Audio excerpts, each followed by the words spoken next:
마태복음 9장 9절부터 13절까지 말씀입니다.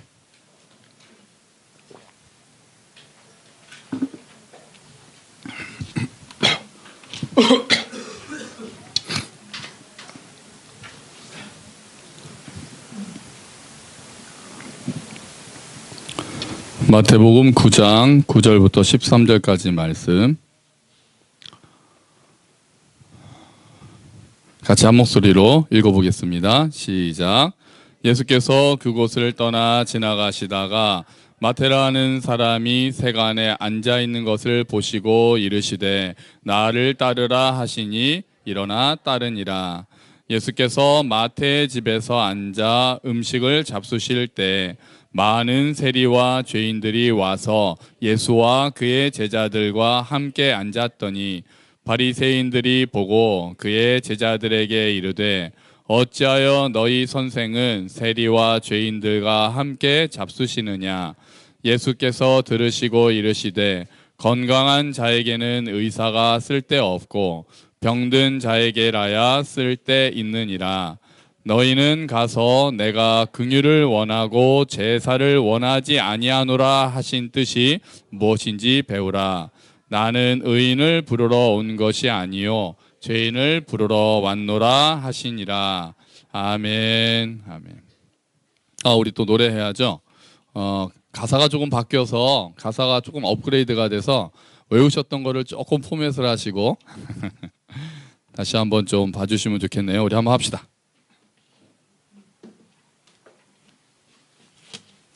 조금 바뀌었습니다. 열혈 제자 베드로 다음에 형제 안드레인데 너무 존재감이 없어지는 것 같아서 우리가 배운 걸 바탕으로 연결하는 자, 연결 안드레.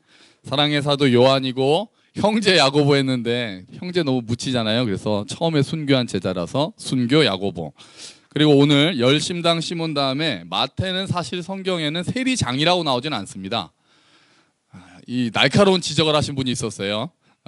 세리장은 누구죠? 성경에 나오는 세리장. 삭개오예요, 삭개오. 마태는 세리장이라는 말은 안 나와요.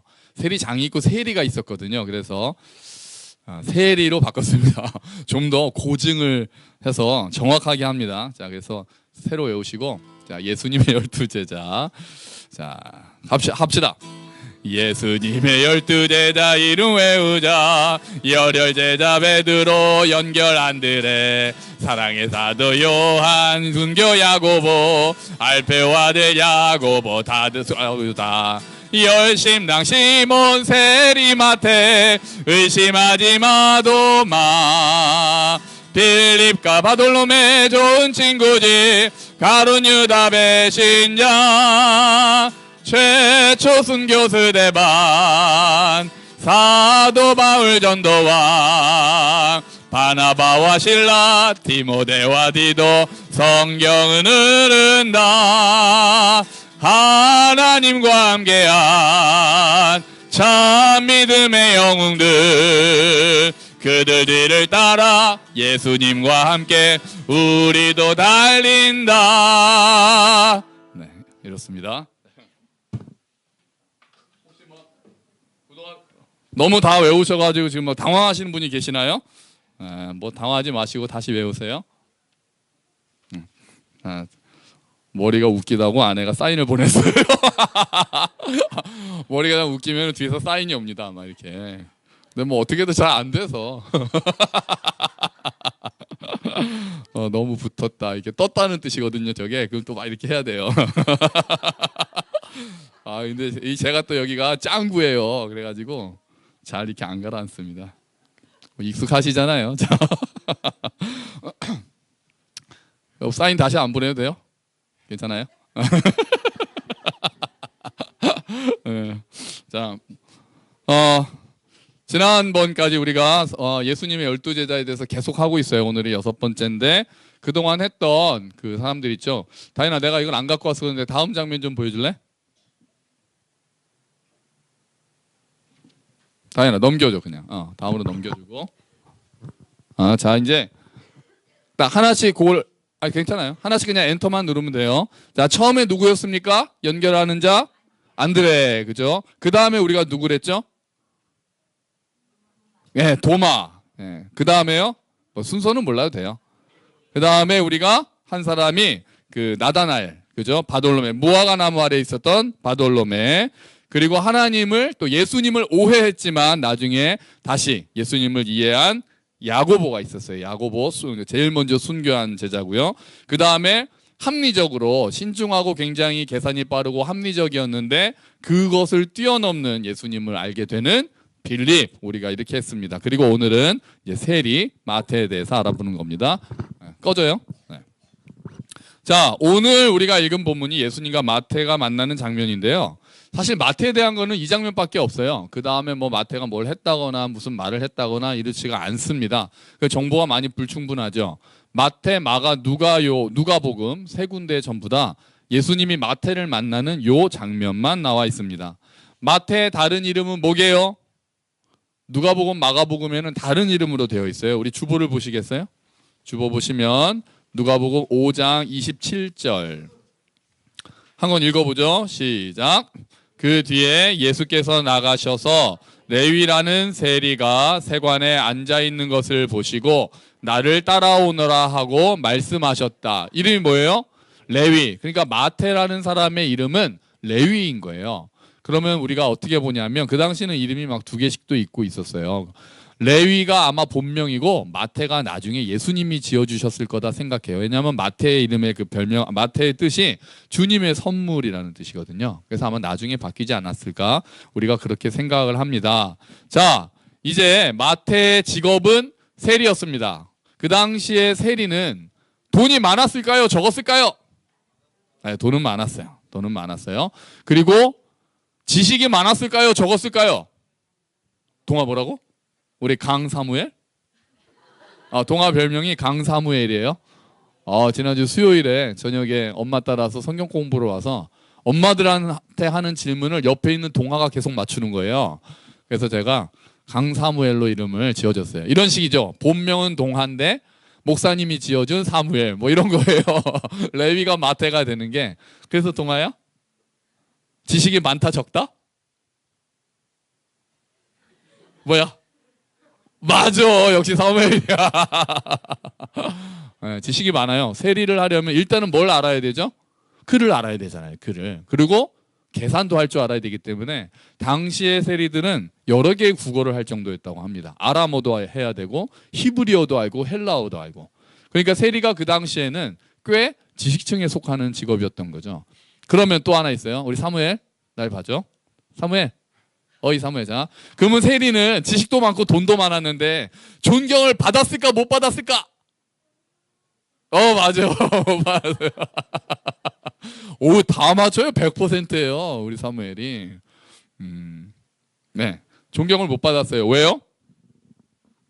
일단은 매국노였어요. 정치적인 매국노여서 로마를 위해서 일했잖아요. 그 우리나라로 따지면 뭐겠어요? 옛날에 친일파 같은 거예요. 친일파. 그러니까 별로 사람들이 좋아하지 않죠. 그런데다가 전에 한번 말씀드렸는데 세리는 따로 월급이 로마에서 제대로 주어지지가 않았어요. 그래서 로마에서 저 사람들한테 세금을 10,000원 거더라 그러면은 한 20,000원 걷어가지고 10,000원은 로마에 갖다 바치고 10,000원은 자기가 먹었거든요. 그러니까 돈은 많이 버는데 굉장히 멸시를 받고 아주 그냥 안 좋은 소리를 받고 손가락질을 받는 사람들이었어요. 그래서 세리는 정직하지 않다. 그게 딱 정해져 있었어요. 그래서 회당 출입 금지. 세리는 예배드리러 올 수가 없었습니다. 그리고 세리가 낸 헌금을 안 받았습니다. 부자인데도 그들이 번 돈은 정직하지 않다는 거예요. 하나님께 바칠 수 없다는 거예요. 그래서 헌금도 안 받았어요. 저 같으면 일단 받지요. 세리라도 왔으면 좋겠어요. 그런 거예요. 그래서 받지 않는다. 세리 헌금은 받지도 않는다. 법정에서 세리의 증언은 인정을 못 받아요. 거짓말을 하도 많이 하니까 아예 저 사람의 증언은 못 믿는다는 거예요. 그리고 막 손가락질하고 그래요. 굉장히 어떻게 보면 외롭고 불쌍하고 그렇죠. 돈도 많고 뭐 로마한테는 칭찬받았는지 모르겠지만 동족들한테 배신자로 찍히고 그래서 심지어는 뭐라고 얘기하는 사람도 있었냐면 돈을 위해서 조국과 영혼을 판 자들 이렇게 말하는 사람도 있었다고 그래요. 돈을 위해서 조국과 나라와 영혼을 팔아버린 자들. 정말 세리가 무서운 사람들이었죠. 그런 세리였던 마태가 어느 날 세관에 앉아 있습니다. 그런데 예수님께서 다짜고짜 오세요. 예수님께서 그 세리를 딱 보세요. 마태를 보시든지 바로 다른 말 없어요. 나를 따르라. 딱 이렇게 말씀하십니다. 나를 따르라. 그랬더니 마태는 벌떡 일어나서 따라갑니다. 그런데 그냥 따라가지 않고요. 우리가 오늘 읽은 마태복음보다 누가복음의 그 장면이 조금 더 자세하게 나온 게 있어요. 우리 주보에 누가복음 5장 28절 한번 읽어볼까요? 같이 읽읍시다. 시작. 레위는 모든 것을 버려두고 일어나서 예수를 따라갔다. 모든 것을 버려두고 일어나서 예수를 따라갔다. 어부들이 모든 것을 버리고 따라간 사람도 있는데 마태가 모든 것을 버리고 따라간 거는 조금 더 의미가 있는 것 같아요. 왜요? 원래 세리들은 어떤 사람이니까? 뭐가 많은 사람들이니까? 돈도 많고 욕심도 많은 사람들이니까요. 원래 욕심이 많았던 사람이 그 욕심을 버리는 거는 더 대단한 일이잖아요. 그럼 마태는 왜 갑자기 이런 것들을 했을까요? 여기에 성경은 침묵하고 있어서 잘 모르겠어요. 예수님이 일단 말씀에 건의가 있었겠죠. 근데 우리가 추측해 볼 수 있는 것은 그때 이 가버나움은 예수님께서 아주 활동을 하시던 곳이었어요. 막 기적도 하시고 전도를 하시던 데니까 마태의 영혼 안에 그런 갈급함이 있었던 게 아닐까? 저는 그렇게 생각을 해요. 추측합니다. 허무함이 있었던 게 아닐까? 이렇게 돈을 벌어서 뭐하나? 동족들한테 다 손가락질 받고 하나님께 예배도 드리지 못하는 이런 삶이 과연 의미가 있을까? 이런 생각들을 한 게 아닐까 싶어요. 제가 처음에 이제 개척을 할까 말까.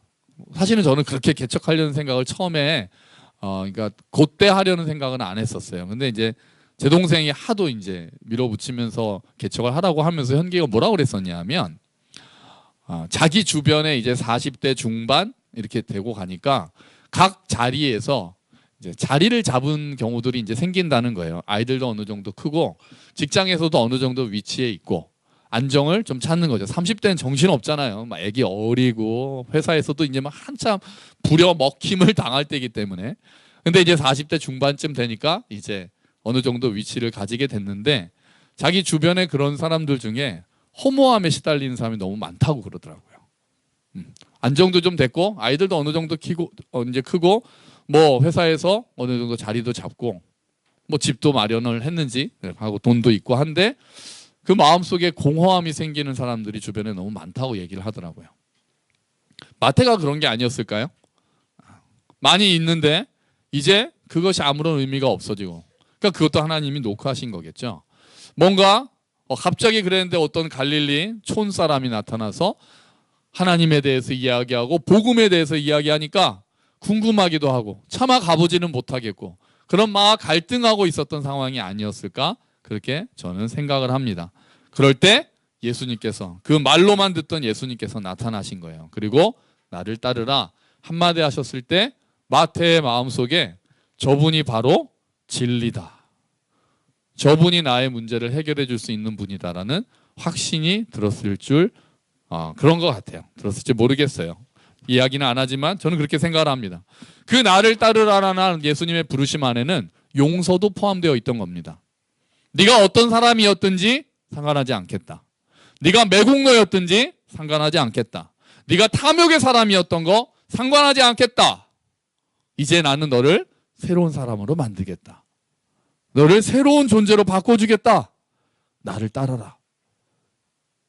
그렇게 새로운 선포로 예수님께서는 마태를 부르신 거였죠. 여러분, 나중에 잔치를 할 때 바리새인들이 그것을 보고 뭐라고 합니다. 수군댑니다. 야, 저 사람은 세리들하고 노네. 뭐 지가 선지자라 그러고 하나님의 아들이라 그러고 뭐 막 그러더니 노는 친구들을 보니까 뭐 세리의 죄인의 이런 사람들하고 노네. 그렇게 했던 예수님이 나중에 그렇게 말씀하시잖아요. 뭐라고 말씀하시죠? 우리 주보에 30절부터 한번 누가복음 30절부터 한번 읽어볼까요? 32절까지요. 시작. 바리새파 사람들과 그들의 율법학자들이 예수의 제자들에게 불평하면서 말하기를 어찌하여 당신들은 세리와 죄인들과 어울려서 먹고 마시는 거요 하였다. 예수께서 그들에게 말씀하셨다. 건강한 사람에게는 의사가 필요하지 않으나 병든 사람에게는 필요하다. 나는 의인을 부르러 온 것이 아니라 죄인을 불러서 회개시키러 왔다. 아멘. 그러니까 세리는 병든 자들이었고 세리는 죄인들이었어요. 그리고 예수님께서는 나는 병든 자들을 위해서 온 의사고 죄인을 불러서 회개시키러 온 하나님의 아들이다. 그러므로 이전에 어떠했든지는 아무런 문제가 되지 않는다. 오히려 자기가 의롭다고 생각했던 자들은 나를 따라올 수가 없다. 자기가 죄인임을 인정하고 자기가 하나님의 은혜를 받을 자격이 없다는 것을 인정한 자들이 오히려 나를 따라올 수 있다. 예수님께서는 그렇게 말씀하신 거였어요. 마태는 그 조건에 맞았던 사람이었던 거예요. 여러분은 어떤 자리에서 예수님을 만나셨어요? 어떤 상황에서 예수님의 부르심을 받았습니까? 힘드신 상황이었어요? 몸이 아프셨을 때였습니까? 마음이 공허하셨을 때였어요? 위로받고 싶으실 때였습니까? 다른 사람들의 근거 없는 비난 때문에 괴로웠던 때였습니까? 아니면 그냥 내가 내 욕심대로 나를 위해서만 살고 계시던 때였습니까? 어떤 자리였는지는 중요하지 않습니다. 예수님께서 부르셨다는 것이 중요합니다. 여러분께서 어떤 방식으로 부르심을 받았는지도 중요하지 않습니다. 예수님께서 여러분을 부르셨다는 것이 중요합니다. 예수님께서 여러분을 은혜로 부르셨습니다. 사랑으로 부르셨습니다. 나를 따르라! 이렇게 말씀하셨습니다. 우리가 이렇게 예배하는 자리에 나온 것이 하나님의 은혜인 줄 믿습니다. 예수님이 나를 부르셨기 때문에 내가 이 자리에 나오게 되었습니다.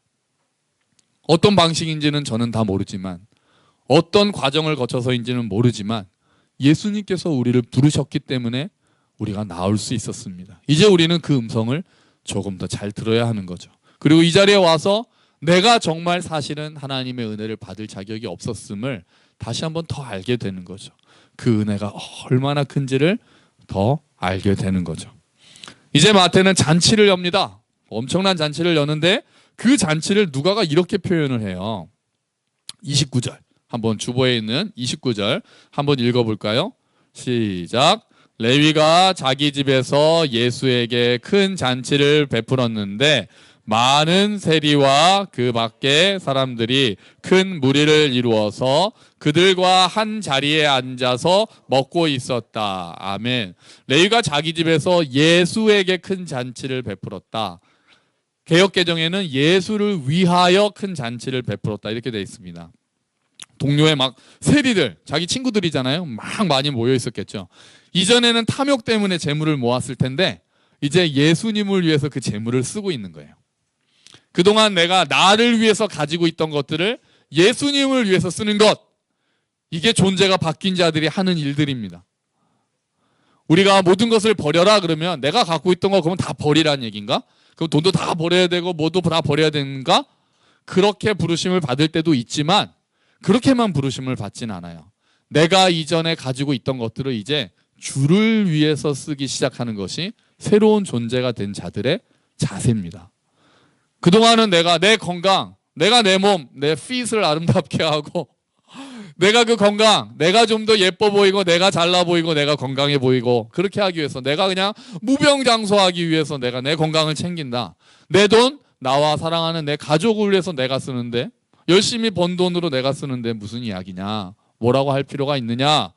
모든 것들을 나를 위해서 내가 공부하는 것도 내가 어떻게 앞으로 잘 되기 위해서 이렇게 하던 사람들이 예수님을 알게 되면 예수님을 위해서 사용하게 됩니다. 예수님을 위해서 사용한다는 게 뭡니까? 다 뭐 교회에 헌금하고 교회에 와서 봉사하고 이런 것만 말하는 게 아니죠.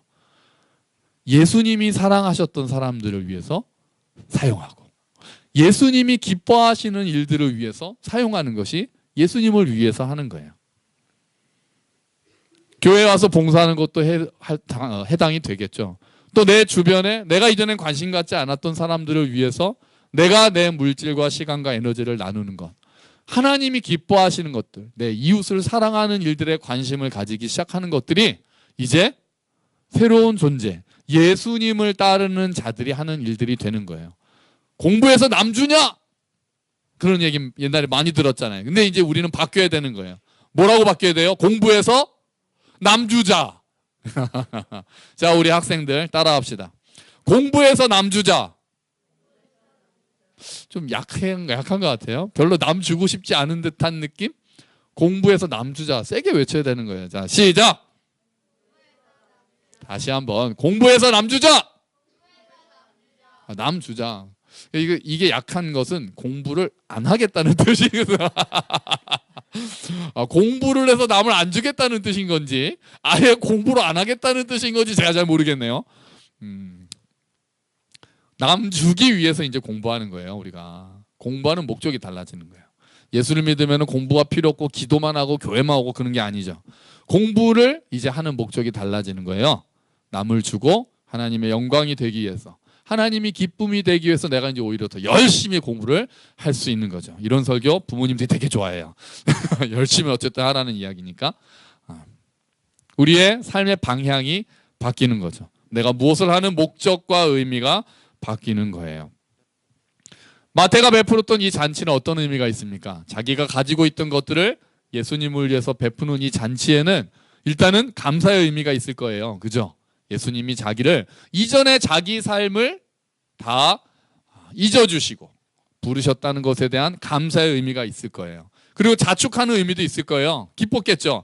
야, 나도 예수님의 제자가 될 수 있다는 게 얼마나 감격이었겠어요. 감히 예배도 드릴 수 없고 헌금도 받지 않았는데 예수님은 아예 너를 나의 제자로 삼겠다고 따라오라고 하셨잖아요. 그게 얼마나 놀라웠겠어요. 그죠? 얼마나 감사했겠어요. 그리고 또 어떤 의미가 있겠어요? 마태가 베푼 잔치는 이제 결단의 의미도 있을 거예요. 친구들 모아놓고 뭐라고 그랬을까요? 나는 이제 새로운 삶을 살겠다.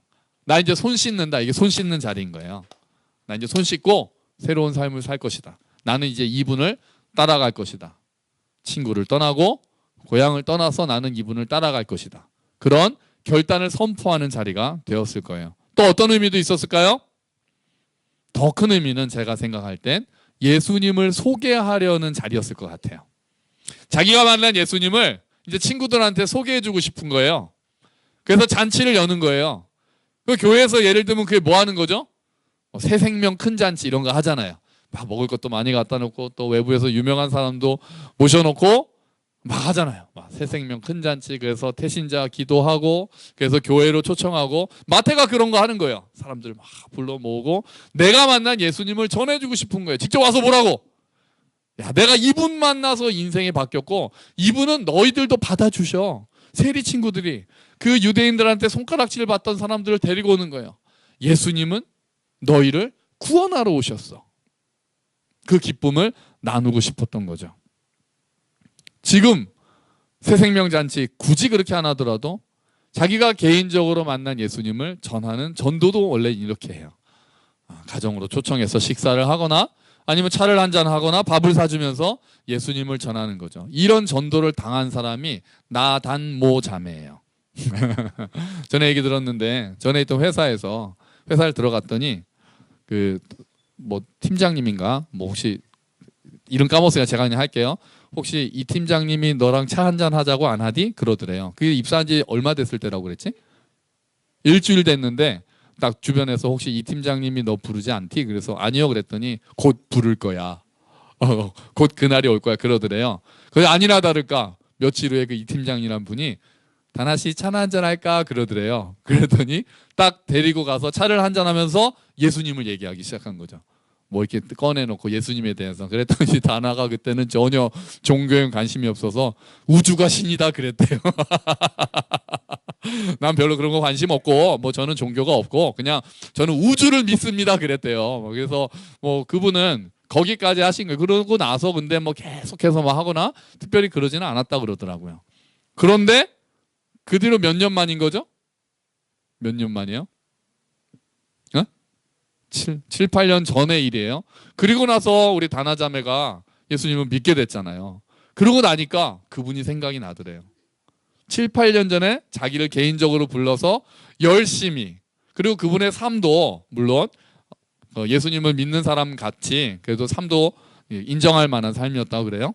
그러니까 예수님을 믿고 나서는 7, 8년 전에 예수님을 전했던 그 실장님이, 그 팀장님이 기억이 났는데 연락처가 다 날아간 거예요. 이제 없는데 갑자기 전화가 왔대요. 그분한테서 그냥 잘 지내냐고. 그래가지고 우리 다나 자매가 팀장님 저 예수님 믿어요. 그랬다는 거예요. 야, 그분은 얼마나 놀랐을까요? 그분은 얼마나 기뻤을까요? 그분이 그렇게 예수님을 전하고 나서 계속해서 매일매일 다나자매를 위해서 기도했는지 저는 잘 모르겠어요.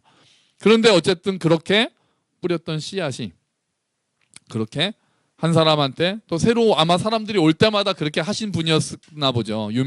유명했던 분이었던 거죠. 예수님에 대해서 이야기를 했던 것이 언젠가 7, 8년 뒤에 하나님께서 그 모든 과정을 사용하셔서 다나자매를 불러주신 거죠.